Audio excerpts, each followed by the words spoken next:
Hello friends, मेरा नाम विवेक सिंह राठौर है और मैं आज इस वीडियो सेशन में आपके लिए इलेक्ट्रॉनिक्स के मोस्ट इम्पॉर्टेंट क्वेश्चन जो कि अभी एमपीपीएससी का डीएसपी रेडियो का एग्जाम होना है उसके लिए काफ़ी इम्पोर्टेंट क्वेश्चन है।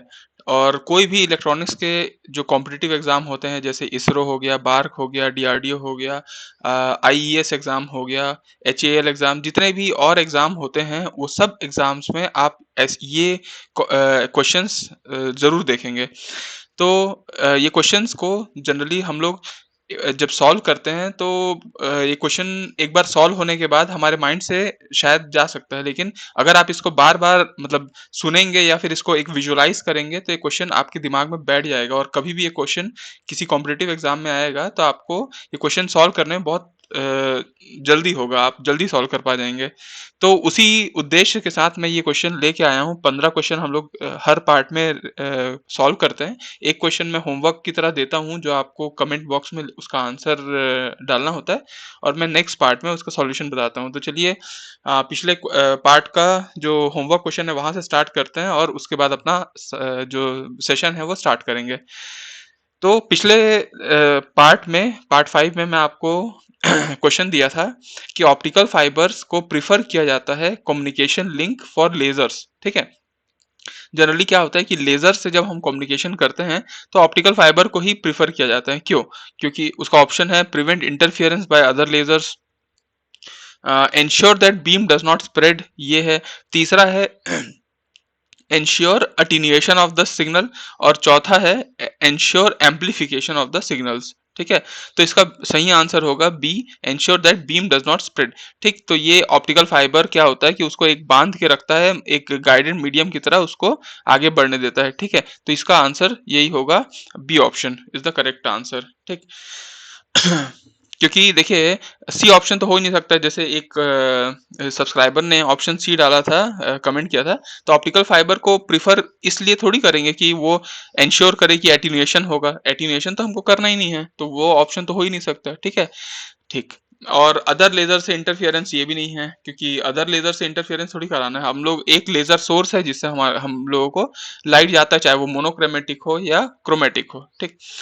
अब आगे बढ़ते हैं, आज का सेशन स्टार्ट करते हैं। आज के सेशन में फर्स्ट क्वेश्चन ये है कि ड्यूरिंग डायरेक्ट मेमोरी एक्सेस, ठीक है, जब डायरेक्ट मेमोरी एक्सेस होता है मतलब कि जिसको हम लोग नॉर्मली डीएमए बोलते हैं, तो ये जो इंस्ट्रक्शन है आईएनटीआर, ठीक, और आईएनटीए इंटरप्ट है।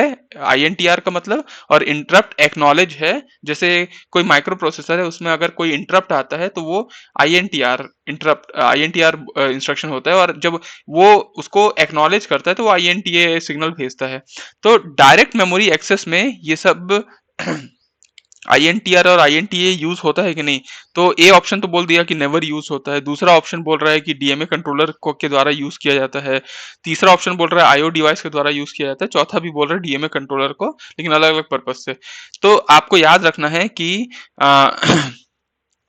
ये जो क्या बोलते हैं डायरेक्ट मेमोरी एक्सेस में आपका के टाइम पे जो इंस्ट्रक्शन होता है वो होल्ड होता है और एचएलडीए होता है, ठीक है। होल्ड इंस्ट्रक्शन आता है कि भैया एक इंटरप्ट आया है, आप होल्ड करो, और वो एक्नॉलेज करता है तो होल्ड एक्नॉलेज होता है। तो यहाँ पे आईएनटीआर और आईएनटीए तो यूज ही नहीं होता, इसलिए इसका करेक्ट आंसर आपका ए ऑप्शन होगा, दैट इज कि ड्यूरिंग डायरेक्ट मेमोरी एक्सेस आईएनटीआर और आईएनटीए आर नेवर यूज्ड। चलिए अब नेक्स्ट क्वेश्चन में देखते हैं। नेक्स्ट क्वेश्चन क्या बोलता है, which of the following instruction uses implied addressing mode. अब जिसको नहीं पता उसको मैं पहले बता देता हूँ कि इम्प्लाइड एड्रेसिंग मोड क्या होता है। ऐसा एड्रेसिंग मोड, देखिए क्या होता है, माइक्रो प्रोसेसर का जब हम लोग इंस्ट्रक्शन सेट लिखते हैं तो हर इंस्ट्रक्शन में कभी कभी हम लोग डेटा भी लिख लेते हैं, ठीक है, कभी कभी हम लोग एड्रेस भी लिख देते हैं, ठीक। तो ऐसे इंस्ट्रक्शन जिसमें कभी ना कि डेटा लिखा गया हो ना एड्रेस हो, उस टाइप के इंस्ट्रक्शन को हम लोग बोलते हैं इम्प्लाइड एड्रेसिंग मोड। देखिए तो यहाँ पे आपका जैसे जंप है तो जंप के आगे एक एड्रेस लिखा होगा कि किस जगह पे जंप करना है। एडीसी है जहाँ आपका है क्या बोलते हैं ऐड, अपन को करना है, अच्छा एडीसी, ठीक है, ऐड विथ कैरी करना है। तो इसमें भी हम लोग रजिस्टर का नाम लिखेंगे कि कौन से रजिस्टर के साथ कैरी करें, मतलब कैरी फ्लैग को ऐड करें। और ये है सब्सट्रैक्ट विथ बोरो, एसबीबी, ठीक। तो ये भी आपका जो है वो एक्यूमुलेटर को बी के साथ सब्सट्रैक्ट करेगा, तो यहाँ पे भी कहीं ना कहीं चीजें हैं। लेकिन यहाँ पे आपका क्या बोलते हैं, ये है complement with accumulate, complement accumulator, मतलब एक्यूमुलेटर में जो भी वैल्यू होगा वो अपने आप कॉम्प्लीमेंट हो जाएगा। तो इसके लिए ना डेटा की जरूरत है ना एड्रेस की जरूरत है, बस एक्यूमुलेटर को कॉम्प्लीमेंट करना है। तो ये आंसर सही होगा क्योंकि इसमें कोई डेटा या एड्रेस यूज नहीं किया गया है, तो ये इम्प्लाइड एड्रेसिंग मोड होगा। फिर नेक्स्ट जो क्वेश्चन है वो बोलता है कि ट्रैप एक इंटरप्ट है। आपको पता होगा कि बहुत सारे इंटरप्ट होते हैं 8085 में, ठीक 5 प्रकार के इंटरप्ट होते हैं। उसमें से एक ट्रैप नाम का भी एक इंटरप्ट है जो कि नॉन मास्केबल इंटरप्ट कहा जाता है, एनएमआई बोलते हैं, नॉन मास्केबल इंटरप्ट। इसका मतलब ये है कि जब आप कभी डीआई इंस्ट्रक्शन का भी यूज कर रहे हैं डिसेबल इंटरप्ट का, तब भी ट्रैप इंटरप्ट डिसेबल नहीं होता। ट्रैप एक ऐसा इंटरप्ट है कि अगर वो आ गया तो माइक्रो प्रोसेसर को अपना काम छोड़ के उसको देखना ही पड़ेगा, उसको हैंडल करना ही पड़ेगा। तो ट्रैप इज एन इंटरप्ट इन 8085। तो ये बोल रहा है which of the following statement is true about trap. ये लेवल ट्रिगर्ड होता है कि नेगेटिव एज ट्रिगर्ड होता है, पॉजिटिव एज ट्रिगर्ड होता है, या बोथ पॉजिटिव और लेवल ट्रिगर्ड एज होता है। तो आपको याद रखना है कि ट्रैप एक पॉजिटिव एज ट्रिगर्ड होता है, ठीक है, इंटरप्ट होता है पॉजिटिव एज ट्रिगर्ड, और ये एक नॉन मास्केबल इंटरप्ट है। तो ये दो चीज को याद रखिएगा, ठीक। उसके बाद फिर नेक्स्ट क्वेश्चन में आते हैं। नेक्स्ट क्वेश्चन भी 8085 का है। 8085 के क्वेश्चंस आते हैं और इजी वाले क्वेश्चन ही आते हैं, इसलिए ये सबको मैं प्रैक्टिस करा रहा हूँ कि अगर 8085 में एक इंस्ट्रक्शन होता है जिसका नाम है कॉल, बहुत बड़ा इंस्ट्रक्शन है, ठीक है, 18 मशीन साइकिल्स लगते हैं इसके लिए, बहुत सबसे बड़ा इंस्ट्रक्शन है जिसके लिए इतना एक मशीन साइकिल लगते हैं, ठीक। तो which of the following machine cycles are not used. देखिए क्वेश्चन में हमेशा नॉट और का इस्तेमाल अगर होता है तो ध्यान, इसको रेड पेन या कहीं से भी मार्क कर दीजिएगा, क्योंकि ये कई बार जब आप आंसर देखते हैं तो आपको मिस्टेक हो जाता है। तो नॉट यूज्ड है, ठीक है। तो कॉल इंस्ट्रक्शन में कौन सा मशीन साइकिल यूज नहीं होता। तो देखिए बहुत सारे मशीन साइकिल बताया, जैसे आपको 18 मशीन साइकिल यूज होते हैं, तो उसमें इंस्ट्रक्शन फेच तो होता ही होता है। भाई कोई भी इंस्ट्रक्शन को, जैसे सबसे पहला जो चीज होता है वो होता है ऑपकोड फेच। उसका मतलब है इंस्ट्रक्शन फेच, मतलब आप यहाँ पे जो भी इंस्ट्रक्शन दे रहे हैं उसको तो सबसे पहले फेच किया जाता है, तो इंस्ट्रक्शन फेच तो आएगा ही आएगा, ठीक है। इसके बाद कॉल इंस्ट्रक्शन में क्या होता है कि आप किसी एड्रेस पे जाके मतलब वहां पे उसको कॉल करते हैं, तो क्या होता है कि चीजें स्टैक में जाती हैं, तो मेमोरी रीड भी होता है और मेमोरी राइट भी होता है। लेकिन यहाँ पे आईओ का मतलब होता है इनपुट आउटपुट। तो यहाँ पे कहीं पे भी कॉल इंस्ट्रक्शन में इनपुट आउटपुट का कोई ऐसा है नहीं जो उस मशीन साइकिल की जरूरत पड़े, इसलिए जो टू ऑप्शन है वो आपका नहीं होगा। टू ऑप्शन आपका नहीं यूज होता है कॉल इंस्ट्रक्शन में, बाकी इंस्ट्रक्शन फेच, मेमोरी रीड और मेमोरी राइट तीनों के तीनों यूज होते हैं। चलिए नेक्स्ट क्वेश्चन देखते हैं। नेक्स्ट क्वेश्चन भी माइक्रो प्रोसेसर का है और बहुत आसान क्वेश्चन है, और ये क्वेश्चन आपको ऑलमोस्ट हर एग्जाम में देखने को मिलेगा, क्योंकि ये क्वेश्चन मैं ही खुद कम से कम 5 एग्जाम में देख चुका हूँ इस क्वेश्चन को। तो इस क्वेश्चन को याद रखिएगा एकदम कि ऐसा कौन सा माइक्रो प्रोसेसर में बहुत सारे रजिस्टर होते हैं, ए एक्यूमुलेटर होता है, B register, C register, D बहुत सारे होते हैं, ग्रुप कपल रजिस्टर भी होते हैं, बीसी रजिस्टर वगैरह। तो ऐसा कौन सा रजिस्टर है जो होल्ड करता है address of the next instruction to be fetch. मतलब जब माइक्रो प्रोसेसर को पता कैसे चलेगा कि उसको नेक्स्ट इंस्ट्रक्शन कौन सा कहां से फेच करना है, कौन से एड्रेस से, तो कोई एक रजिस्टर होगा जिसको वो देखता होगा। तो रजिस्टर कौन सा रजिस्टर है जो address of the next instruction to be fetch को वो होल्ड करता है, तो वो आपका क्या होता है, अगर क्या एक्यूमुलेटर होता है, क्या प्रोग्राम काउंटर होता है, क्या स्टैक पॉइंटर, क्या इंस्ट्रक्शन रजिस्टर। तो आपको एकदम याद रखना है कि इसका आंसर होता है प्रोग्राम काउंटर। प्रोग्राम काउंटर एक ऐसा रजिस्टर है जो नेक्स्ट इंस्ट्रक्शन जो कि फेच होना है उसको उसके एड्रेस को होल्ड करके रखा रहता है, और माइक्रो प्रोसेसर का काम सिर्फ प्रोग्राम काउंटर को चेक करना है कि भैया कहाँ पे कौन से एड्रेस पे जाना है, ठीक। नेक्स्ट क्वेश्चन पे आते हैं। नेक्स्ट क्वेश्चन है थोड़ा न्यूमेरिकल टाइप का है, इसलिए इसको देख लीजिएगा। एक एनालॉग सिग्नल है जिसमें बिट रेट जो होता है, बिट रेट वो आपका 8000 बिट्स पर सेकेंड दे रखा है, ठीक है। और उसका जो बॉड रेट है, बॉड रेट, ठीक है, बॉड रेट वो आपका है 1000 बॉड, ठीक, 1000 बॉड है। तो आपका डेटा एलिमेंट ईच सिग्नल और सिग्नल एलिमेंट्स के द्वारा कितना कैरी किया जाता है वो पूछा गया है। तो आपको देखिए अगर हर सिग्नल की बात करनी है तो आप क्या करिए, baud bit rate divided by baud rate, इसको आप करेंगे तो आपका हर सिग्नल जो डेटा कैरी कर रहा है वो आपको पता चल जाएगा। तो यहाँ पे आप 8000 डिवाइडेड बाय 1000 करेंगे तो आपको सिंपल 8 आ जाएगा। इस ऑप्शन कहीं पे भी अगर आप देखेंगे तो 8 यहाँ पे है। और अगर आपको पता चल गया कि 8 जो बिट्स हैं या फिर आप बोल सकते हो 8 डेटा हैं, वो टोटल सिग्नल कितना बनाएंगे, तो 2 टू दी पावर 8 कर लीजिए तो कितना होता है 256। तो यहाँ पे आपका आंसर 256 हो जाएगा। सिंपल सा क्वेश्चन है, एनालॉग सिग्नल है जिसका बिट रेट दे रखा है, बॉड रेट दे रखा है, आपको डेटा एलिमेंट निकालना है कि हर सिग्नल जाएगा उसमें कितना डेटा एलिमेंट है। तो bit rate divided by baud rate करेंगे तो आपका आंसर 8 आ जाएगा। और 2 टू दी पावर जब आप उसको करेंगे तो आपका सिग्नल एलिमेंट पता चल जाएगा हर मतलब कितना डेटा रखा हुआ है, ठीक। उसके बाद नेक्स्ट क्वेश्चन आते हैं। नेक्स्ट क्वेश्चन में क्या बोलता है, सिंपल सा डिजिटल का क्वेश्चन है जिसमें 227 आपको दे रखा है hexadecimal conversion of decimal number, मतलब ये एक डेसिमल नंबर है, इसका आपको हेक्साडेसिमल में निकालना है। तो आपको पता होगा कि कोई भी डेसिमल नंबर से हेक्साडेसिमल निकालना है, ठीक है, तो आपको क्या करना पड़ेगा, आपको उसको डिवाइड करना पड़ेगा, ठीक है। जैसे डेसिमल से बाइनरी में जाते हैं तो 2 से डिवाइड करते हैं, ऑक्टल में जाते हैं 8 से, वैसे ही आपका हेक्साडेसिमल में जाएंगे तो 16 से डिवाइड करना होगा। तो 16 से करेंगे तो 16 1 जो 16 कितना हुआ 4 प्लस 2 6, ठीक।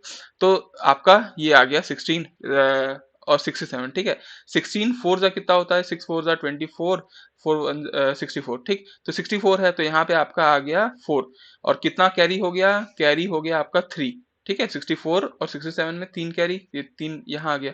फिर अब यहाँ पे 16 से फिर डिवाइड करेंगे तो 16 से डिवाइड होगा क्या, नहीं होगा, है ना, नहीं होगा। तो क्योंकि ये नंबर छोटा है तो 14 को हम लोग क्या लिखते हैं, जनरली 14 को हम लोग ई लिखते हैं, है ना, 14 को ई लिखते हैं। और 3 को हम लोग क्या लिखते हैं, 3 ही लिखते हैं। तो इसका आंसर क्या होना चाहिए, जैसे हम लोग ऐसे करके पढ़ते हैं तो 14 एंड 3, तो E three will be the correct answer. ये इसका B option is the correct answer, ठीक। उसके बाद नेक्स्ट क्वेश्चन में देखते हैं। नेक्स्ट क्वेश्चन क्या बोलता है, dual slope integration type analog से डिजिटल कन्वर्टर प्रोवाइड। आपको ये पता होगा कि एनालॉग से डिजिटल में अगर हम लोग कन्वर्ट कर रहे हैं तो हमारे पास बहुत सारे ऐसे डिवाइस हैं जो ऐसा एनालॉग से डिजिटल कन्वर्ट कर लेते हैं। उनमें से एक है आपका डुअल स्लोप, आपका इंटीग्रेटर, डुअल स्लोप इंटीग्रेटर, ठीक है। जैसे इसी में आपका आता है सक्सेसिव अप्रोक्सीमेशन रजिस्टर भी आता है। और अगर आप देखेंगे तो और और भी हैं, लेकिन आपको ये याद रखना है कि सक्सेसिव अप्रोक्सीमेशन में एक फिक्स्ड अपन क्या बोलते हैं डेटा को ही अपन कन्वर्ट कर पाते हैं। डुअल स्लोप में आपको ये याद रखना है कि डुअल स्लोप जो कन्वर्टर होते हैं, इंटीग्रेशन टाइप एनालॉग से डिजिटल कन्वर्टर, वो डुअल नाम से आपको वो हो रहा है। सिंगल स्लोप भी होता है और डुअल स्लोप भी होता है। तो डुअल स्लोप में क्या होता है, 2 बार आपको इंटीग्रेट करना होता है, और 2 बार इंटीग्रेट करता है, इस वजह से टाइम बहुत लगता है, इसलिए ये एक स्लो कन्वर्टर बन जाता है। ये बहुत धीरे गति से कन्वर्ट करता है, लेकिन ये बहुत एक्यूरेट है। आपको पता होना चाहिए कि भैया अगर कोई भी एनालॉग से डिजिटल कन्वर्ट करना है तो सबसे एक्यूरेट जो आपका कन्वर्टर है वो आपका डुअल स्लोप कन्वर्टर है, ठीक है। तो डुअल स्लोप एनालॉग से डिजिटल कन्वर्टर ये है। तो हायर स्पीड वाला ऑप्शन तो हो ही नहीं सकता। वेरी गुड एक्यूरेसी हो सकता है without putting extreme requirement on company, ये हो सकता है। Poor rejection of power supply, ये नहीं है। Better resolution compare to all other, नहीं है। तो सही आंसर है आपका B option, very good accuracy without putting extreme requirement on component stability. उसके बाद नेक्स्ट जो क्वेश्चन है वो ये है कि सीक्वेंशियल सर्किट में जो आउटपुट है वो किसी भी टाइम पे किस पे डिपेंड करता है, ठीक है। तो आपको पता होना चाहिए कि जो जैसे ये एक सर्किट है मान लीजिए, ठीक है, ये पूरा सर्किट को आप सीक्वेंशियल सर्किट की तरह देख पा रहे होंगे, जिसमें इनपुट है, ये कॉम्बिनेशनल है, ये आउटपुट है, और आउटपुट का कुछ हिस्सा जाता है मेमोरी एलिमेंट से होते हुए वापस इनपुट की तरफ, ठीक है। तो इस टाइप के सर्किट को यहाँ पे ये पूरा जो सर्किट है इसको हम लोग सीक्वेंशियल सर्किट बोलते हैं। तो इसका जो आउटपुट है वो कहीं ना कहीं इनपुट पे तो डिपेंडेंट है लेकिन पास्ट पे भी डिपेंडेंट है। तो यहाँ लिखा है only on the input present at that instant of time, तो हो ही नहीं सकता। ऑन पास्ट आउटपुट, जो पास्ट आउटपुट है उस पे और प्रेजेंट इनपुट है इस पे, इसलिए यही सही आंसर है। सीक्वेंशियल सर्किट में जो आउटपुट होता है वो पास्ट आउटपुट और प्रेजेंट इनपुट पे डिपेंडेंट होता है। नेक्स्ट क्वेश्चन है आपका कि which of the following statement is true. तो देखिए यहाँ पे आपको बहुत सारे ऑप्शन हैं और ये क्वेश्चन मैं आपको फिर से बता देता हूँ, ये क्वेश्चन कम से कम 6 से 7 बार एग्जाम में पूछा गया हुआ क्वेश्चन है, अलग-अलग एग्जाम में। तो इसको याद कैसे करना है कि कब, मतलब इसमें थोड़ा कंफ्यूजन भी हो जाता है कि कब-कब क्या-क्या है। तो इसके लिए आपको मेरे पास एक टेबल है, वो टेबल देखिएगा। आप ना तुरंत बना लीजिएगा। ये इस टाइप का क्वेश्चन आएगा तो सिंपल से आप क्या करिएगा, रोम प्रोम पल प्ला, एकदम एक झटके में याद रखिएगा। रोम प्रोम पल प्ला, रोम प्रोम पल प्ला, रोम प्रोम पल प्ला, याद हो गया। और यहाँ पे आप लिख दीजिएगा एंड, और यहाँ पे लिख दीजिएगा और आप लिख दीजिएगा 00 01 10 11। जीरो को आप मान के चलिए फिक्स है, ठीक है, जीरो की वैल्यू को आप मान के चलिए फिक्स है। तो यहाँ पे जहां जीरो रहेगा वहां फिक्स, देखिए यहाँ zero fix, zero fix, one में प्रोग्रामेबल, वन को प्रोग्रामेबल मान के चलिए, जीरो को फिक्स, वन को प्रोग्रामेबल, वन। तो आप ये तो याद ही कर सकते हैं। अब आप जैसे मान लीजिए आपको, आपके पास वो नहीं है, मान लीजिए ये टेबल नहीं है और ऐसा टाइप का क्वेश्चन आ गया, तो आपको क्या करना है, रोम प्रोम पल प्ला, सिंपल, ठीक है। और यहाँ पे आप एंड लिख दीजिए, यहाँ पे और लिख दीजिए, आप लिख दीजिए 00 01 10 11। अब आपको क्या पूछ दिया है, PROM contents programmable and, PROM contents programmable, ये तो फिक्स्ड एंड है तो ये ऑप्शन हो नहीं सकता। प्ला कंटेन्स फिक्स्ड एंड, प्ला कंटेन्स फिक्स्ड एंड, ये फिक्स है कि प्रोग्रामेबल है, वन को अपन प्रोग्रामेबल माने हैं तो ये भी नहीं हो सकता। PROM contents fixed and, PROM contents fixed and, ये सही है। प्रोग्रामेबल और, प्रोग्रामेबल और, तो ये बिल्कुल सही है, C option is the correct answer. तो इस टाइप से आपको इसको सॉल्व कर लेना है, ठीक है। उसके बाद नेक्स्ट क्वेश्चन आते हैं। नेक्स्ट क्वेश्चन बोलता है कि which of the following are the characteristic of junction field effect transistor. जो एक्चुअली ट्रांजिस्टर होता है तो ट्रांजिस्टर बाईपोलर जंक्शन ट्रांजिस्टर होता है, जंक्शन फील्ड इफेक्ट ट्रांजिस्टर होता है, मॉस फेट भी होता है, मेटल ऑक्साइड सेमीकंडक्टर एफईटी, ठीक। तो इस टाइप के होते हैं। तो यहाँ पे बोल रहा है कि कुछ जंक्शन फील्ड इफेक्ट ट्रांजिस्टर का कैरेक्टरिस्टिक देखने बोल रहा है। तो बोल रहा है कि इनपुट रेजिस्टेंस हाई होता है। तो देखिए बीजेटी के कंपैरिजन में जेफेट का इनपुट रेजिस्टेंस ज्यादा होता है और जेफेट के कंपैरिजन में मॉसफेट का ज्यादा होता है, ठीक है। तो हाँ, हाई इनपुट रेजिस्टेंस होता है। थर्मल स्टेबिलिटी अच्छा होता है, तो हाँ बीजेटी के कंपैरिजन में जेफेट और जेफेट के कंपैरिजन में मॉसफेट। तो इन लोगों का थर्मल स्टेबिलिटी मतलब टेम्परेचर के कारण स्टेबिलिटी, मतलब टेम्परेचर बढ़ने से भी कोई ज्यादा इफेक्ट नहीं होना। करंट गेन, तो करंट गेन का ये याद रखेगा कि करंट गेन बीजेटी का ज्यादा होता है, ठीक है। करंट गेन के मामले में बीजेटी सबसे अच्छा रहता है, इसलिए करंट गेन इसका ज्यादा होता है, तो ये कैरेक्टरिस्टिक नहीं है। और चौथा, more noisy than bipolar junction transistor. तो जेफेट क्या होता है, नॉइस कम होता है, बीजेटी में ज्यादा नॉइस होता है, जेफेट में कम और मॉसफेट में और कम। तो जेफेट मोर देन मोर नॉइसी है, तो ये भी गलत है, जेफेट तो कम नॉइसी होता है। तो वन और टू, तो वन और two is the correct answer, B option is the correct answer, ठीक। उसके बाद नेक्स्ट क्वेश्चन में आते हैं। नेक्स्ट क्वेश्चन बोलता है कि आपको minimum number of NAND gate निकालना है इस एक्सप्रेशन को इंप्लीमेंट करने के लिए। तो इस एक्सप्रेशन को पहले थोड़ा सा सॉल्व करके देखते हैं। जैसे ये है ए प्लस ए बी बार है, तो इसको अपन लिख लेते हैं ए बार प्लस बी बार, ठीक है। ए बार प्लस बी बार, ये कर सकते हैं डी मॉर्गन्स थ्योरम लगा के, ए बार प्लस बी बार। और यहाँ पे आप कर सकते हैं ए बी बार सी, ठीक है। अब इसको आप सॉल्व करिए। ए प्लस ए बार क्या होता है, ठीक है, ए प्लस ए बार वन होता है। और वन प्लस कोई भी चीज बी बार हो प्लस ए बी बार सी हो, तो ये कोई मतलब नहीं है, ठीक है, क्योंकि वन प्लस कुछ भी करेंगे तो आंसर वन आएगा। और वन के लिए कोई नैंड गेट लगेगा क्या, कोई भी नैंड गेट नहीं लगेगा, इसलिए इसका आंसर है ये A option, that is minimum number of NAND gate जो रिक्वायर होता है इस एक्सप्रेशन को इंप्लीमेंट करने के लिए वो जीरो है, ठीक।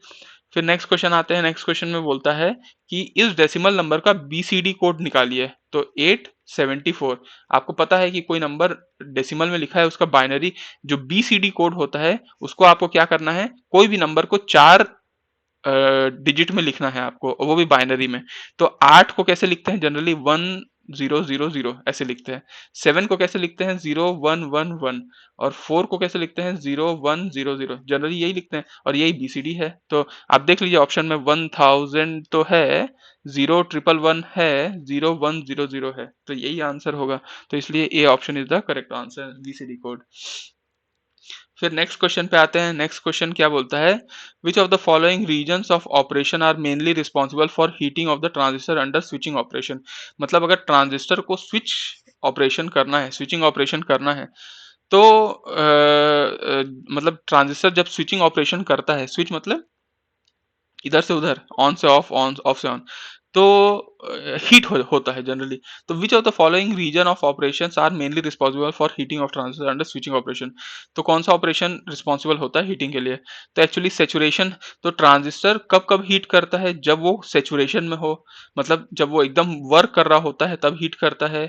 जब वो ट्रांजिशन में हो, ट्रांजिशन मतलब ऑन से ऑफ हो रहा होगा, मतलब सेचुरेशन से कट ऑफ और कट ऑफ से सेचुरेशन, ठीक है, कट ऑफ से सेचुरेशन, तो इस समय में वो हीट करता है। तो इसका आंसर होगा, देखिए कट ऑफ में है मतलब ट्रांजिस्टर ऑफ है, तो उसमें काहे हीट करेगा, तो ये ऑप्शन हो ही नहीं सकता। तो टू ऑप्शन हो नहीं सकता, टू ऑप्शन हो नहीं सकता। अब 1 3 4 होगा और या 1 3 होगा, तो आप याद रखिएगा कि दोनों में, चाहे वो कट ऑफ से सेचुरेशन हो या सेचुरेशन से कट ऑफ या सेचुरेशन हो, ये आपका ट्रांजिस्टर उसी समय हीट करता है, ठीक। तो आज का लास्ट क्वेश्चन हम लोग देखते हैं। लास्ट क्वेश्चन ये है कि rise time of a transistor, जो rise time of a transistor है, ठीक है, rise time of transistor switch is the time for the current to rise from. Transistor क्या है, जब सिग्नल मिलता है तो वो राइज करता है, ठीक है, सिग्नल जीरो से मतलब सिग्नल राइज करता है। तो वही बोल रहा है कि राइज जो टाइम है, जो टाइम हो रहा है, जिसको जितना उसमें राइज करने में लग रहा है, वो कहाँ से कहाँ होता है? क्या जीरो से पीक वैल्यू होता है, या 10% पीक वैल्यू से टोटल पीक वैल्यू, या 10% ऑफ पीक वैल्यू से 90% ऑफ पीक वैल्यू, या 10% ऑफ पीक वैल्यू से 80%?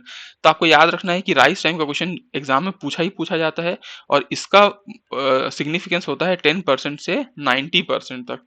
मतलब 10% सिग्नल पहुंच गया और 90% तक पहुंच गया, इस टोटल टाइम को राइज टाइम कहा जाता है। इसलिए C option is the correct answer, 10% of peak value to 90% of the peak value, ठीक। तो ये आज का 15 क्वेश्चन हो गया। अब एक क्वेश्चन मैं आपको होमवर्क की तरह देता हूँ, इस क्वेश्चन को सॉल्व करिएगा और इसका सही आंसर आप कमेंट बॉक्स में लिखिएगा, और इसका सॉल्यूशन देखने के लिए नेक्स्ट पार्ट में देखिएगा, इसका सॉल्यूशन मैं आपको बता दूंगा। तो ये क्वेश्चन है कि जनरली देखिए, ये पूछ रहा है frequency of oscillation of astable multi vibrator. आपको मैंने पिछले कई सेशन लिए हैं, उसमें आपको बताया हूँ कि मल्टी वाइब्रेटर कितने प्रकार का होता है, 3 प्रकार का, मोनोस्टेबल, अस्टेबल और आपका बाइस्टेबल, ठीक। तो आपका 3 प्रकार का मल्टी वाइब्रेटर होता है। अब ये मल्टी वाइब्रेटर में क्या होता है, सिग्नल मूव करता रहता है आपका, ठीक है, इधर से उधर, ऊपर से नीचे। तो कोई फ्रीक्वेंसी ऑफ ऑसिलेशन होगी, तो frequency of oscillation astable multi vibrator का कितना होगा, जब R1 R2 है, C1 C2 है। तो आपको अगर फॉर्मूला नहीं पता होगा तो मैं फॉर्मूला आपको बता देता हूँ कि फॉर्मूला होता है actually 1/0.69 R1 C1 plus R2 C2, ऐसा होता है जनरली। या फिर होता है 1.45, इसको अगर आप सॉल्व करेंगे तो 1.45 R1 C1 plus R2 C2, ठीक। ये फॉर्मूला होता है जिससे फ्रीक्वेंसी ऑफ ऑसिलेशन निकाला जाता है अस्टेबल मल्टी वाइब्रेटर का। इस फॉर्मूले में अगर आप वैल्यू रख देंगे तो शायद आपका आंसर आ जाएगा। ये क्वेश्चन आपके लिए होमवर्क है, आप इसको सॉल्व करके इसका ऑप्शन, सही ऑप्शन करेक्ट बताइएगा, ठीक है। तो आई होप आप लोगों को सारे क्वेश्चन, चाहे मतलब जितने क्वेश्चन मैं आज यहाँ पे आपको प्रिपेयर मतलब बताया हूँ, वो सारे क्वेश्चन आपको समझ में आए होंगे, आपको इंटरेस्टिंग भी लगे होंगे, क्योंकि ये क्वेश्चन सारे एग्जाम में आए हुए क्वेश्चन हैं। ऐसा भी नहीं है कि मैं खुद फ्रेम कर रहा हूँ, ये क्वेश्चन आए हुए क्वेश्चन है, और ये क्वेश्चन दूसरे एग्जाम्स में भी रिपीट करते हैं, ठीक है। बहुत सारे एग्जाम में ये क्वेश्चन रिपीट करते हैं, और सेम टू सेम भी करता है, और इसी के पैटर्न का भी रिपीट करता है। तो ये क्वेश्चंस को आप जरूर प्रैक्टिस कर लीजिए, ये मोस्ट इंपॉर्टेंट क्वेश्चन है, और एक बार एकदम दिमाग में बैठ जाएगा तो इस टाइप के क्वेश्चन आपको मिलेंगे तो आपको आसानी होगा सॉल्व करने के लिए, ठीक है। तो आज के लिए फिर हम लोग अलविदा कहते हैं, फिर हम लोग नेक्स्ट पार्ट में मिलेंगे, पार्ट 7 में। तब तक के लिए tata, bye bye, see you, have a good day. अगर आपको पसंद आया होगा वीडियो को तो जरूर कमेंट बॉक्स में बताइएगा, लाइक भी करिएगा, और फिर मिलेंगे अगले क्लास में। Tata bye bye, see you, have a good day सभी को। जय हिंद, जय भारत।